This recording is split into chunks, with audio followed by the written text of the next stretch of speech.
So I wasn't really planning on it today, but got a bit mixed up in all the wiring, and I thought, well, what the hell, I need the OBD on it anyway. So what I've done, neatened it all up, extended it along, and I've run it under that side through there, so it'll all be tied up neatly.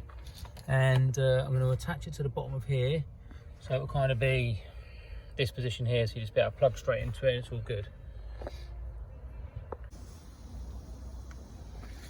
So you lot, I'm at it again today. I am wiring in the drive-by-wire pedal wires, as you can see. So there's a couple of soldered, there's a couple I haven't soldered.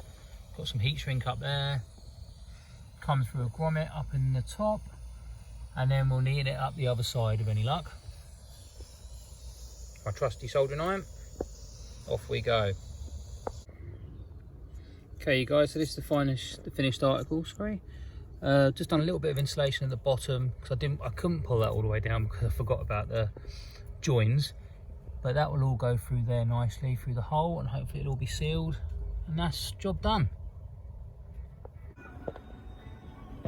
So I just thought I'd show you guys quickly what I've decided to do is put another fuse box here, because it made a lot more sense if the ECU is going to be here and all the plugs are here and the relays are going to be here, than to drag it all the way across there to get to there.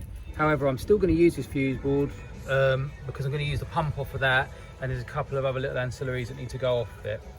I've now completed the drive-by wire, as you saw earlier inside, so that's gone along there. This will all be strapped to the top along there along the brake lines, and just plugging away at things that need to go to 12 volt switched. Next job's going to be to find the 12 volt somewhere from in the cabin to outside into the engine bay. What an incredible day it's turned out to be. Look at that lovely weather. Bit breezy, but it's real nice to be out here working. Cheeky little cross on and a coffee, all very French. So what I've decided to do is I'm going to shorten these wires. I've had enough of this, it's a mess. So this basically goes round here, up here to that one, and round to the boost solenoid. So what I can do is unplug that, shorten it all back, and it only has to go like from there to there. So that's what I plan on doing. Also, because the inlet manifold was this side before, I had the intake air temperatures that side, which isn't going to work, obviously, because that would be the input. So I have to reroute it round to this side, and then it will go round once I do the cold side piping. Hope that all makes sense.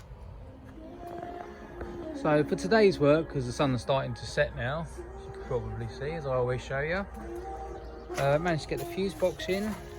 I've got the ECU power switch relay, sorry.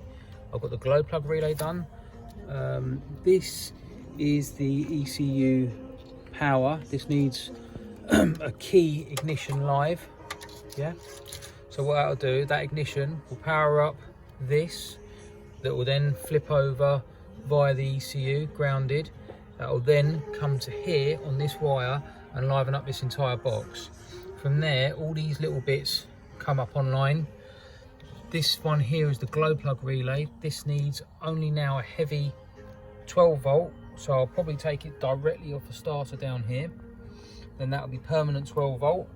What happens then, the ECU switches over that, then the power goes to this red and yellow, which is now fed back into the loom, which comes to here, which is your glow plug wires. They are both positives. The glow plugs are earthed to the engine block, I believe, and that's that. And it goes all the way around here, and basically somewhere along here into this engine. But yeah, and that's about it. Got to find the reversing lights for the actual truck, because I don't know where that is. I need to find the alternator light, which is that one for the dashboard. I need to find that somewhere in the dash. Shouldn't be too much difficulty on that one, because I would imagine it would have come out into the cab at some stage for the other engine. And then I've got this one I need to do, which I've labelled up here as fuel pump relay, which would be good. I'd rather have a relay on the pump. I have currently put the power, as you remember, to the top here, but I don't want to use that anymore because I want to go via the relay, so that's something that has to be done. But yeah, aside from that, it's all great guns. I've taken off the vacuum line to the servo, which goes here, and then what I'm going to do is do a new pipe, and it will come straight out of there, straight round the back and into it, just a neater finish. Otherwise what was happening is it was all over the gaff, and that's no good to anyone. So I didn't know about this before, but it would appear there is a fuel cooler that runs on the return line on the Mighty Seabot. So I've had to get underneath here and strip the bloody thing off. So yeah, taking this off, not sure where the hell I'm going to put it yet, but apparently you do need to run it because the diesel gets incredibly hot and can flag up an error. So we're going to get it off and see where we can put him. Jeez, it's a right old grubby day out here today. Showering and raining and pissing down and all sorts. Every time I come out it rains. But got to carry on, I only get weekends to do it. Cool, it's fresh out here today. Made a couple of mistakes, but I'm going to get to showing you what I've done wrong.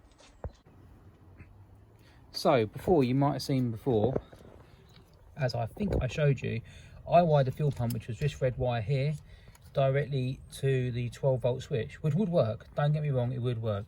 You turn the key, ignition comes on, livens it up, turns the pump on. But it ain't big and it ain't clever. And this is the way you should do it. Fuel pump relay, that gets triggered over, grounds the ECU, everybody's happy.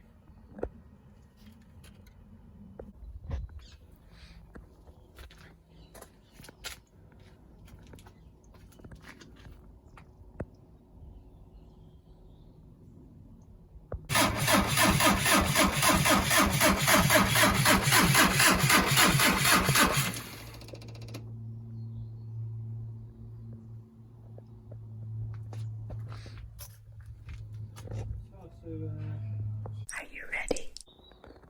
Go for it.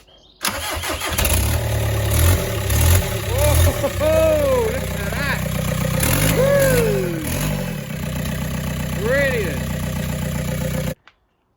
Well, it's been a pretty eventful day. I'm really stoked and chuffed. It's unbelievable that it actually runs.